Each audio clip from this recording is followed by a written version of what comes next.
जय श्री राधे, जय श्री कृष्ण। आज परम पावन मंगलमय दिवस भारतवासियों के लिए, क्योंकि आज के दिन ऐसे महापुरुष का जन्मदिन है, उनकी जयंती है, जिन्होंने स्वतंत्र भारत का संविधान लिखने में, संविधान की रचना करने में अहम भूमिका निभाई। वो हैं डॉक्टर भीमराव अंबेडकर जी। मैं संपूर्ण भारतवासियों को बहुत बहुत बधाई देता हूं जयंती की और शुभकामना करता हूं।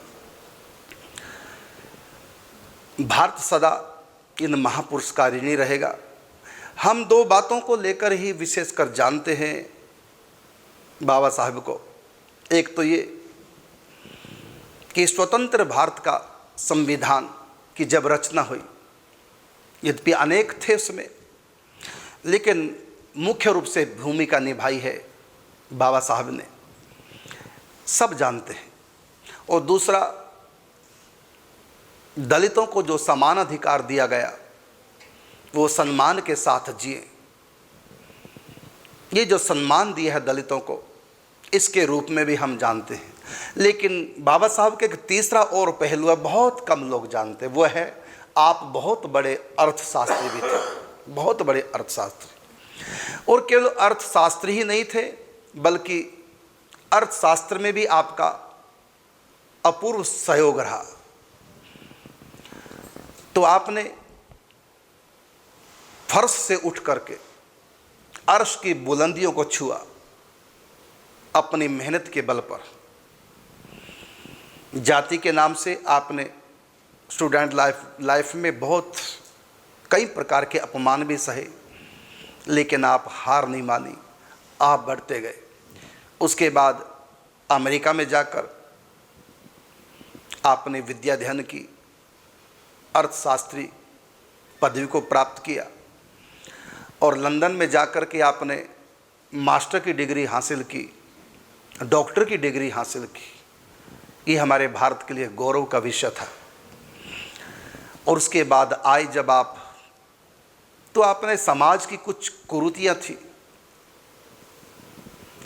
उन कुरीतियों से भारतीय समाज को निकालने की भरसक कोशिश की प्रयत्न आपने किया, और काफ़ी हद तक आप कामयाब भी रहे। और चौथा, आपका एक और था पहलू, जो उस बात को भी भारतीय समाज भूलता जा रहा है, उसकी तरफ ध्यान नहीं दे रहा, वह है नारी सशक्तिकरण की तरफ आपका एक नया कदम। और मैं जानता हूं कि यदि बाबा साहब का ये योगदान ना होता तो आज स्त्रियां स्कूल में नहीं होती, स्कूल तक। क्योंकि पहले ऐसी कुछ कुरीतियां थी कि लड़के ही स्कूलों में जाते थे, लड़कियां नहीं जाती थी, तो अनपढ़ ही रह जाती थी। लेकिन समाज में आगे उत्थान के लिए महिलाओं का भी हाथ कोई कब नहीं रहा है। हमारे यहाँ बड़ी बड़ी विदुषियाँ हुई हैं, गार्गी आदि। तो ऐसी कुछ रूढ़वादिता थी कि लड़कियों को क्या करना स्कूलों में जाकर, केवल चूल्हे चौके तक ही स्त्री उसी सीमा में अपना जीवन निर्वाह कर देती थी कि बाहर क्यों भेजें, घर की दीवारों से बाहर स्त्री का जाना ठीक नहीं। और ये परंपरा शायद इसलिए आई कि विधर्मियों का बहुत अत्याचार सनातन धर्म पे रहा, इसलिए भी एक कुरीतियाँ आ गई। उसमें घूंघट प्रथा भी एक कुरीति आई थी, लड़कियों का घर से बाहर जाने नहीं, क्योंकि विधर्मी लोग किडनैप कर लेते थे, बरबस ले जाते थे। तो शायद इसलिए स्कूलों तक हमारी बच्चियाँ नहीं जाएंगी। जो भी था, एक परंपरा बन गई कि लड़की स्कूल में नहीं जाएगी। इसकी तरफ भी बाबा साहब ने बहुत समाज से टकराए, और कानून में भी जब कानून का निर्माण किया, इस बात का ध्यान रखा कि स्त्री सशक्तिकरण और दलितों को भी ऊंचे उठने का अवसर मिलना चाहिए। इलेक्शन भी लड़ सकते हैं, उनका रिजर्वेशन होना चाहिए। तो दलित ऊंचे उठे, महिलाएं भी ऊंचे उठें, इसकी तरफ आपने बहुत कार्य किया।